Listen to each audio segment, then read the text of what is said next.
We begin a new book. Sefer Bamidbar, the book in the desert, or in English, as it's called, the Book of Numbers. Actually, it's got a second name in English, Book of Numbers, because we begin with a count, several counts, actually. Let us get right into it. Today's learning is in honor and in memory of the first yahrzeit of Mordechai ben Dover and Dover Akayin, our dear friend, Bill's father. May his neshama go from strength to strength in honor of the learning. Definitely be an aliyah for the neshama. So we begin, Midaber Hashem al Moshe, and Hashem spoke to Moshe. Bamidbar Sinai, in the desert of Sinai, Ba'ayel Mahid, in the tent of meeting, Ba'ayel Be'echad L'Chodesh, on the first of the month, Hasheni, first of the month, of the second month, that is, Bishana Hasheni, it's in the second year. Let's say some Meretz Mitzrayim, from their going out of Egypt, Lamor. So this is the second year, second month, which is Rosh Chodesh Iyar. That's what it is, right? Actually, the month we're in right now. We're in the month of Iyar right now. All right, let's see Rashi. What's Rashi bothered by? Let's see, Midaber, he spoke. Bamidbar Sinai, in the desert, right? On the first of the month. All right. Because the Jewish people's dearness before God, he counts them b'chol shah at all times. In other words, a year ago, actually less than a year ago, he already counted them. Right? In other words, he counted them when they went out of Egypt. He counted them when they sinned with the golden calf. So went out of Egypt was the 14th, the 15th of Nisan. Then 40 days after the Torah was given, so it's a few months later, he counted it again by the sin of the golden calf. And here he's counting again. So why so often? So that's why what Rashi's coming to explain. Because of the dearness that the Jewish people have, so he's counting them at all times. When they went out of Egypt, Manam, he counted them. Right, that's in the book of Exodus. Kishanafla Be'ego, when they fell by the sin of the golden calf, Manam. That's also in the book of Exodus. Leidam to know, to determine how many remained. When he came, that the divine presence of God should rest upon the Manam, he also, which was actually a month earlier, Nisan, the first day of Nisan, when the tabernacle, the sanctuary, in which the revelation of the divine presence was then, the sanctuary was erected. And now is the first of year, Manam, he counts them. So this is the fourth time. The other three were all within 1 year. This is now second year that he's counting them. Right. Su is called Adas B'nai Israel. Su means to actually, literally means to lift up. It translates over here as take a census, a count, but it means count. Actually, Su is Harosh, pick up the head, which means a head count. This is where the idea of a head count comes from these words. But it means taking a census. Kol Adas B'nai Israel, of the entire community of the children of Israel, to their families, to their father's home, the Mizbar Shemais, in the count, in the names, Kol Zachar, of every male, the Gugulaisam, a head, meaning a head count. Rashi in number 2, according to their families, Leida Minyan, in order to know Kol Sheva Sheva. Why according to the families? Because the families were in the tribes. That way you'll know how much each tribe has. The base Havai, some to their father's house, Misha Avid Misheva Dechad, one whose father was from one tribe, the Imam Misheva Dacher, and mother was from another tribe, Yaakov Misheva David, he goes by the father, not by the mother. When it comes to your soul and your Jewishness, that goes according to your mother. But what is your standing, which tribe you belong to, that goes according to the father. Some according to the head count. How do they do it? They didn't count heads, but they gave half a shekel. Half a shekel per head, and then that's how they made the count. Rashi continues in number 3. Not Rashi. The verse continues number 3. Ben Esrim Shana, from 20 years V'mayla and upwards, all those who are eligible and go out to the army, Israel, for the Jewish people, they should be counted. Let's see, Voisam to serve in the army. Who's going to do it?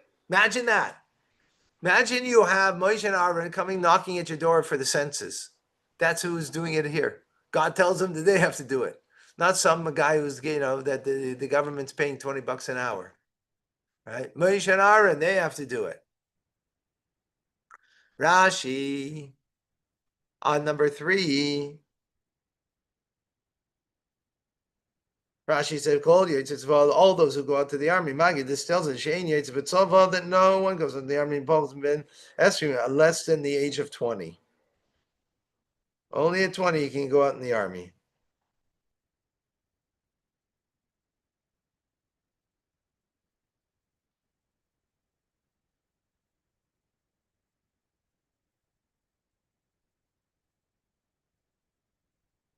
Okay. Okay. Verse number 4. And together with you will be ish the mate, ish reish lebeit avoisam, who will be with you. In other words, with Moshe and Aaron, who's doing the head count over here, or they're not doing the head count, but they're collecting the half a shekel, right? So be a man from each tribe who's the head of the father's house. In other words, yeah. So Rashi, v'itchem iyu, together with you will be, kishetiv keduoisam, when you count them, right? Meaning the tribal prince, Yoimochem will be with you, called Shevet, the prince of each and every tribe. Okay, now we go through the leaders, who they are, who are going to be doing the head count. These are the names of the men. Asher Yamdu, that will stand Itchem, together with you. Leruvain, to the tribe of Reuben, Elitzur the son of Ben Shedior. L'Shimon, for the tribe of Shimon, Shlumiel, the son of Ben Surishadai. L'Yehuda, for the tribe of Yehuda, Nachshon, this guy we know, we've heard of him before. Actually, we've heard the others also. But Nachshon we know, because he's the one who is the son of Miriam and walked through the sea, right? Then Aminadab, the son of Aminadab. L'Yisachar, for Yisachar, Nisanel, the son of Ben Suar. The Zvulun, and to the tribe of Zvulun, Eliav, Ben, the son of Chelai. Livnei Yosef, he's mentioned, but Yosef is divided into 2 tribes, right? First one is Ephraim, who Elishama, the son of Amihud. The Menashe, from Menashe, Gamliel, Ben Pedatsur, the son of Pedatsur. Levin Yamin, in verse number 11, Avidan, Ben, the son of Gidoni. Ledan, for Dan, Achiezer, Ben, the son of Amishadai. The Asher, the tribe of Asher, Pagiel, Ben, the son of Achran. The tribe of God, Eliasaph, Ben, the son of Duel. The Naphtali, Achirai ben Enon. For Naphtali, the Achirai, the son of Enon. These are the Krue, called, summoned, ha'eda of the community, Nasi Matais, Nasi Matais, they're the heads of the tribes. Mata is a tribe. Avoisam of their fathers, of their fathers. Reshe Alfe Yisrael. They are the heads of the thousands of Israel. Rashi in verse 16. These are the ones who summoned for the assembly and Nikroim that they're called Chol Davar Chashivas for anything of importance, Shebe'eda amongst the assembly. In other words, the summoned ones doesn't mean that they're summoned, meaning that they are the summoned ones means they're the ones for important occasions that they are summoned. Verse 17, V'yikach Moshe, and he took Moshe v'Aaron, Moshe and Aaron they took, as Anashim, these men, Ha'ela, these men, Hashem Nikvu b'Shemos, that were designated with names.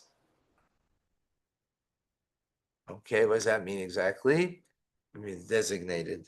So Rashi in 17, as Anashim Ha'ela, these men, as Anashim Eser v'Nisi Halalu, the Shnei Masar Nisi Halalu, these 12 princesses, Hashem Nikvu, that have been designated Eloi Khan, to Moshe here, b'Shemos, by their names.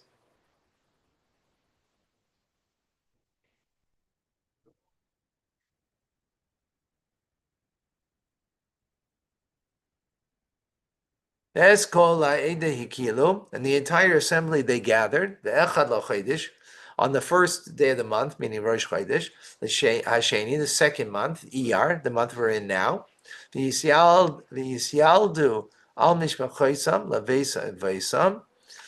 So it's interesting, he translates over here, they registered their lineage, Lavesa Vaisam, according to their father's home. The Mispar Shemais, the word V'yisialdu means like they gave birth. They registered. The Mispar Shemais, in the count of the names, Mi Ben Esrim Shana, from 20 years, but Maila and up, the Gilgulaisam per head. Rashi, V'yisialdu is Mishpachaisam. So Rashi, what, because the term over here is an interesting term. Have a great day. The term is interesting term over here. Yisialdu means they gave birth. They gave birth. So what do you mean they gave birth? So Rashi says, because that's not a term, what it means that they established their genealogy according to their families. So Rashi says it's the Aviyo Sifrei Yuchsihei. They brought their documents of lineage.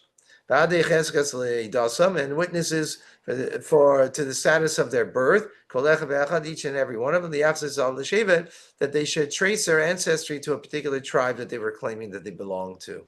Very interesting. So Rashi picks that up because the word they gave birth. So it means they gave birth. They didn't give birth here. It means they brought their birth papers to prove that they came from this particular tribe. They gave birth certificates. Yeah, they gave birth. They gave birth certificates. Exactly. They're very interesting, huh? Very interesting. Last verse. Kasher tziva Hashem es Moshe v'kadein Bamidbar Sinai, just as God had commanded Moshe, he counted them in the desert Sinai. All right.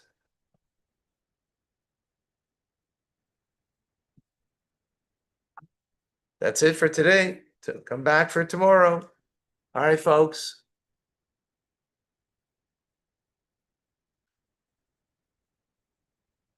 Oh, actually, we have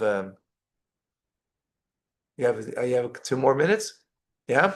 Okay, give me a moment, folks. I have to change because I have the last book. I want to get deeper thoughts from the Rebbe.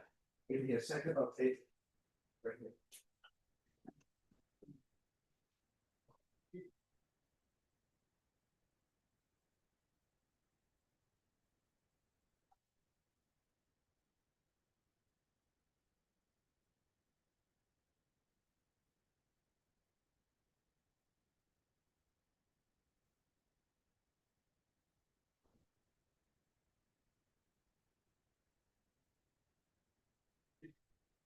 You call?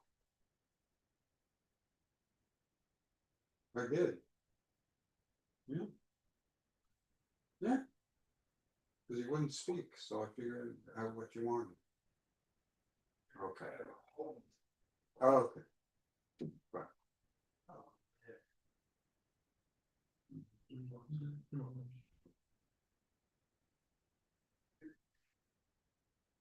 My son's learning a mafter now, and it ends with something from this chapter. And well.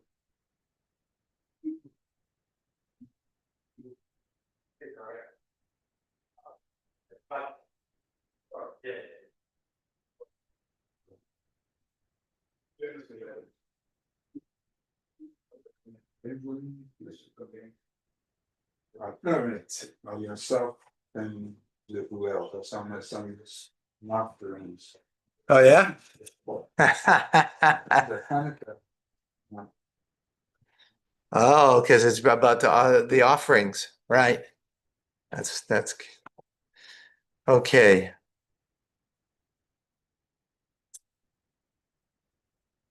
So listen to this. We have 4 books: Bereshis, Shmois, Vayikra, Bamidbar, right? And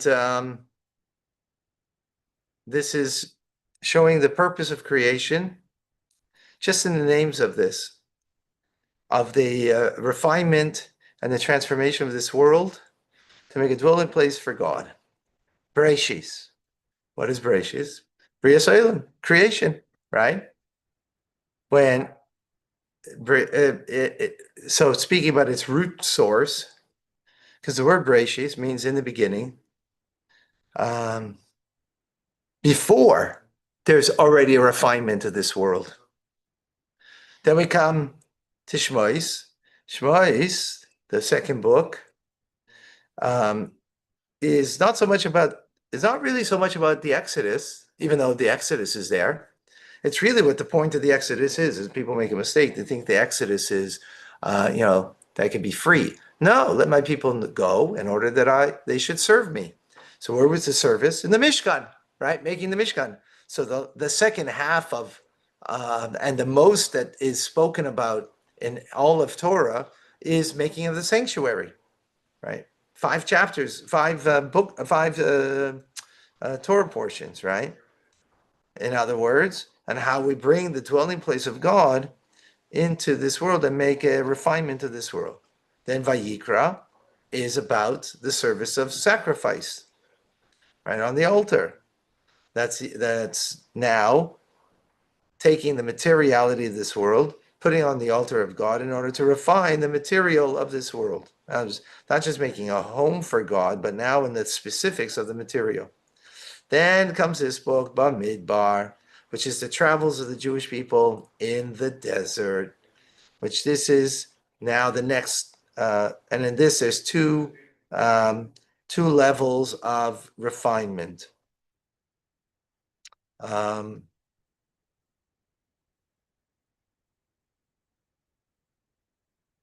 This is now going outside of the tabernacle, out of the Mishkan, of the sanctuary of God, into the external world, into the desert, right? That's what the desert means, right? In other words, into a desert of, the nations of the world, into a dark place. And the whole point of there is to bring a refinement, to make a dwelling place in this world. So you see the progression from one book to the other. First book is before creation, Bereshis, right? Meaning the beginning. So we're just at the beginning of our of refining the world. Then we go into Shmais, which is about making a sanctuary for God, right? To refine this world. And then we go not just then we go into Vayikra, which is about offerings, that with the material of our world, that we bring a refinement of the things. And then Bamidbar means in the desert, meaning into a place that is a desolate place, dark place, that we have to make a dwelling place for God in a dark place. That's a deeper understanding. of just the progression of the 4 books in the purpose of creation.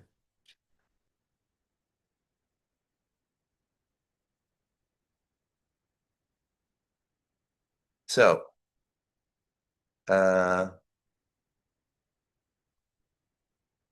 we brought out, it says, Rashi said in verse 1 and 2, right, referring to verse 1 and 2 in the beginning, he said, because of the love that God has, he's constantly counting the Jewish people. We went out of Egypt when we fell by the golden calf to know how many there were left over. And when the dwelling of God was a month earlier by by putting up the sanctuary and bringing the offerings, right? That was the 3rd time. And this week, and this portion is actually the 4th time. So Rebbe asked questions over here. That Rashi begins in saying that God counts the Jewish people because of his love that's before him, right?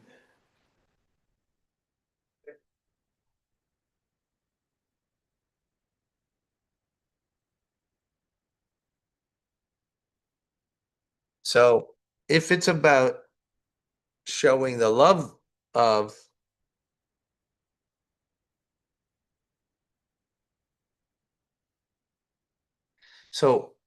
then in other words, it's like, like a child, right? Like a child, they have candies, so they're counting because they love candy, so they're counting the candies, right? They get a little older, they got cars, so they're counting their cars, their little toys, right? Then when you get older, then it's and you're wealthy, you're counting how many cars I got, right? So God's counting. It's in the count itself that it shows the endearment, right? So why does Rashi say when by the sin of the golden calf that is to know how many were left over? That's not wasn't the point. That's for a purpose then, the count. It's not to show endearment. The count itself is showing endearment. So why does Rashi add that? The Rebbe asks.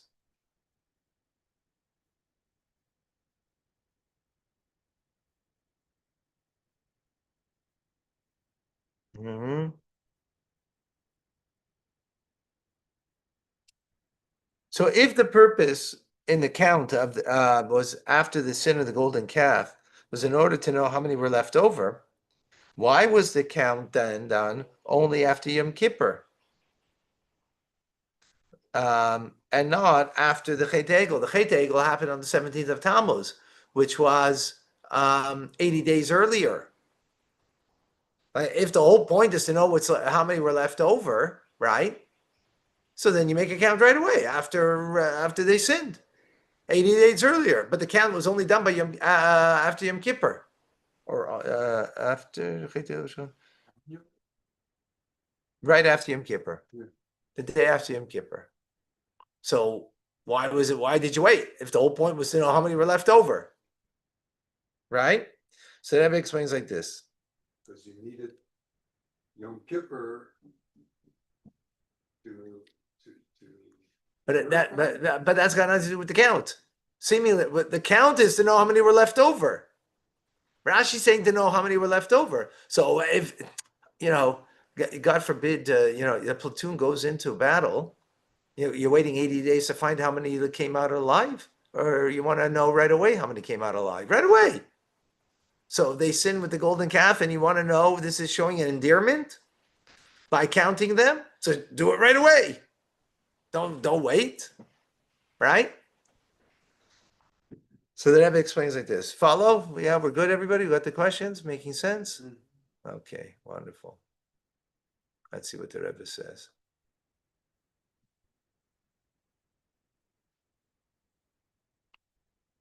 Let's see what the Rebbe says. By the way, I'm reminded that we're learning today's learning. We have about over 20 people learning with us right now, besides here. Mordechai, around the globe. Mordechai ben Dov Ber Hakayin, his first yard site. So the Rebbe explains like this. The term that Rashi uses is his Meina Isam Kol Shah, that God is counting them at all times. And it doesn't say that he's constantly counting them, but kol shah, every like every hour, not constantly, but like every hour. And it's not for a specific reason.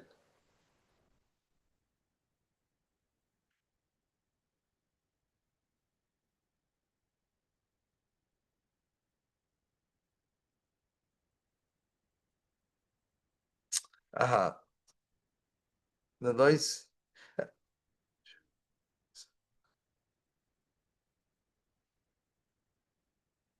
So God is counting at all times, but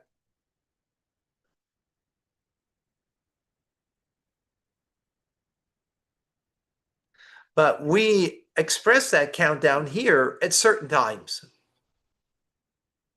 right? And that's why the counts are at these specific times when we went out of Egypt. The erecting of the sanctuary. Those are two things that are expressing some a significance. Jews going out of Egypt, becoming servants from Pharaoh to be servants of God, and the erecting of the Mishkan, of the sanctuary, that the divine dwelling presence of God was then um, formulated or expressed. So the only question becomes then the counting of when they counted by the sin of the golden calf, what kind of positive thing help that God is counting, that the Jewish people are counting at that moment. So Rashi explains it because they fell with the golden calf. God counts to know how many were left over. The expression "how many left over" is an expression that was also used by when Elazar and Isamar, the sons of Aaron, that they were left over, that they didn't die. If you remember, Nadav and Avihu, they died, right, in the sanctuary on the day of, right? And so that expression, leftovers, so they were left over. So Rashi explains, what does it mean they were left over? Because really they should have died too. Except Moshe prayed, and because of his prayer, he was able to annul half of the decree, and only 2 sons of Aaron died, and not all 4. Right? So the word leftovers over here is an expression that's used that really they should all die, but they didn't because, and then there were those who were left to live, like Elazar and Isamar, right? So that's the expression that Rashi uses over here. By the Chet Egel, really, what was it? It was a decree by God that every Jew should die, right? What did God want to do? He wanted to make a new people starting from Moshe, right? Moshe argued with him about that. But we're using to understand the expression that Rashi is using over here is a very precise expression, right? That really everybody should have died by the Chet Egel. So these are the leftovers, is showing God's love for those who were left over. In other words, the fact that there was a decree against them, don't think that they were less loved by God just because there was a decree against them. And therefore, God wants to count them in order to express his sincere love for them, his sincere love for them.